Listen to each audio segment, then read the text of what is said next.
Seguimos hablando hoy en Primera Plana de los movimientos antivacunas. Estábamos hablando de esa obligatoriedad, antes de ir a la pausa, de esa obligatoriedad, como ya sucede en algunas partes del mundo, en algunas regiones. No sé, el señor Linares, ¿qué piensa de vacunarse como obligación? Bueno, es un tema bastante complicado de ver. Es algo que no me gustaría obligar a todo el mundo, pero sí es verdad, por ejemplo, del efecto rebaño que acabo de comentar hace un rato. Hay personas que no se pueden vacunar porque su sistema inmune no funciona. Por ejemplo, niños con inmunodeficiencias o personas que tienen un tratamiento contra el cáncer y su sistema inmune no funciona bien.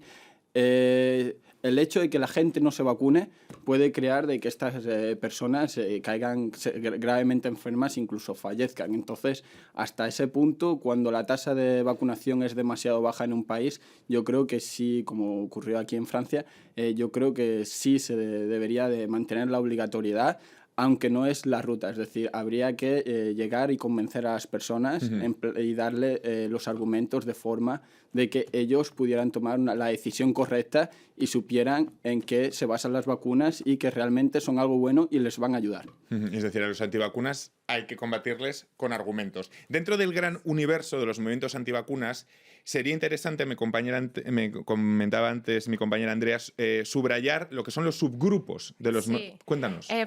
Unos especialistas en Pittsburgh hicieron un análisis de el universo de comentaristas en Facebook, como que ya comentábamos, es el nido de cultivo, y catalogaron 4 grupos de antivacunas, ¿no? Los que están en la desconfianza de la industria médica, ese que no confía en su médico de cabecera, el que no confía en la industria farmacéutica por diversos escándalos, es uno. El otro subgrupo es el naturista, ¿no? El que dice es mejor la medicina con plantas, la vacuna no va a tener el índice de inmunización al 100%, prefiero ir por el camino natural. El otro es el que se enfoca solo en los riesgos, en los riesgos adversos de la vacuna, que dicen, no, la seguridad de mi niño, prefiero que no ponérsela a que después tenga autismo. O sea, después, el egoísta. Sí, ¿no? O sea, prefiero no vacunarlo. Quiere aprovechar del bien social, pero no es como el que no paga impuestos. Sí, no, sí lo hay. O sea, de hecho, me he leído muchos comentarios, yo también, donde dicen, bueno, si los demás están vacunados, no tengo que vacunar el mío, someterlo a ese riesgo. Y el último, en España lo llamamos el gorrón. Y el último grupo son los grupos que creen en las conspiraciones, ¿no? Sí. O sea, desde que él cree que la CIA está detrás de las vacunas, ¿no? Pero también hay un bulo en Internet que dice que el polio no existe, ¿no? Que el polio no existe, que fue inventado en algún momento por alguna agencia de seguridad y que por eso no vacuna. Suelen ser los mismos que piensan que el hombre nunca llegó a la luna, va todo relacionado. Suelen ser los mismos, no falla. Cuando nunca se cree solamente en un complot, nunca. Es nunca pasa. Que la Tierra es plana. O sea, yo con este escenario, mi pregunta es, ¿qué pueden hacer el personal médico, el personal científico, que digamos es la fuente de primera mano, el médico de cabecera, qué puede hacer para tratar de que esta persona confíe en su palabra y se vacune? Porque al final es un riesgo para la seguridad pública. Y no sé si Sergio podría tener algo de... Bueno, con su experiencia en el campo. ¿Te refieres a que los médicos adviertan? ¿Cómo pueden hacer para convencer? ¿No? ¿Cómo pueden convencer? Es decir, bueno, hay que explicarlo de una forma muy simple porque una cosa es el conocimiento que uno tenga y otra cosa es lo que tiene que transmitir y a la persona con quien se transmite. Claro. Eso es bastante importante. Lo primero es empatizar un poco con la posición socioeconómica del paciente. Es decir, no puedes explicar a lo mejor ni con las mismas palabras, ni utilizando el mismo lenguaje, ni utilizando la misma empatía. Es comunicación, es decir, comunicación va en dos vías y tienes que saber de que te está entendiendo y que es lo suficientemente sencillo para que sean capaces de comprenderlo. Llegados hasta ahí, se tiene que preguntar por ejemplo, al paciente cuáles son sus problemas y si el médico tiene una formación adecuada, no debería de tener ningún problema en poder resolver sus dudas. Porque muchas veces son estas dudas que realmente no están afianzadas. Es como el tema que habías comentado del autismo, es algo que está totalmente descartado. Se hizo un estudio muy grande a raíz de todo eso, totalmente fuera, o sea, ni siquiera puede pasar. Un efecto adverso más típico es a lo mejor una reacción alérgica, anafilaxis, Y eso puede ser de lo más común, pero normalmente si estás en un centro médico se te trata y no habría ningún problema. Eso a lo mejor por algún ingrediente que tenga la vacuna se haya producido en huevos, si seas alérgico a huevos, te pueda pasar este tipo de cosas, pero eso puede ser de los más severos normalmente que se pueden dar. Pero todo, o sea, si estás en un centro médico no habría ningún problema de solucionarlo y después ya para futuras vacunaciones, en ese caso tú estás advertido que a lo mejor no deberías. Pues aprovechando todo lo que estamos hablando hoy, hemos elegido un caso en concreto para ilustrar nuestro personaje de la semana. Él es Ethan Lindenberg, un joven de 18 años que decidió vacunarse al llegar a la mayoría de edad debido a que sus padres no lo habían querido hacer mientras fue menor. El joven, consciente de los brotes surgidos en su país, en Estados Unidos, decidió vacunarse en contra de la postura de una férrea madre antivacunas. Un caso con una gran repercusión en Estados Unidos y que llevó al joven incluso a declarar en el Senado. ¿Cómo, Cristian, cómo un progenitor puede dar la espalda a la ciencia en detrimento de la salud de su hijo? A veces es complicado explicar esto. Sí, pero creo que volvimos a la cultura de la libertad individual. En los Estados Unidos pueden no colocar tus hijos en la escuela, pueden dar una educación privada a sus hijos y es un derecho individual que ahí está puesto. Incluso entonces todo lo que está acerca de tu hijo es un derecho individual del país, Padre. Del padre, Gracias. sí, del progenitor. Del progenitor, decir qué se hace con el hijo. Es algo que en otros países no está igual.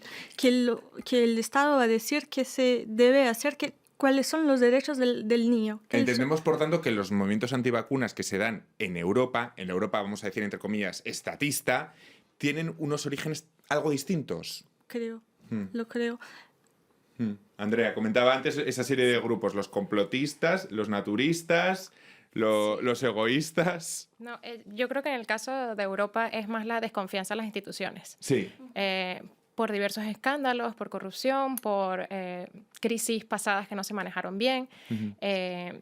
Bueno, y el elemento del egoísta, del que aprovecha el bien común. Claro, eso también... pero generalmente es el padre que tratando de proteger a su hijo, porque piensa que siempre está protegiendo a su hijo, desconfía en lo que le dice una institución en la que ya no tiene ningún tipo de credibilidad para ellos, ¿no? O sea, no confía en ese médico o no confía en el periódico que le está diciendo que tal estudio tira por la borda lo del autismo, o no cree en las autoridades de turno porque se hayan equivocado en el pasado. Entonces yo creo que en el tema de Europa es más desconfianza en las instituciones, que ha bajado bastante en los últimos años, que con respecto a Estados Unidos, que es más el tema de libertad individual.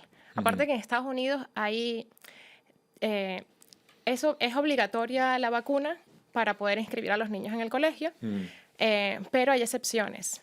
Hay excepciones médicas, que son el caso de que seas alérgico y esto.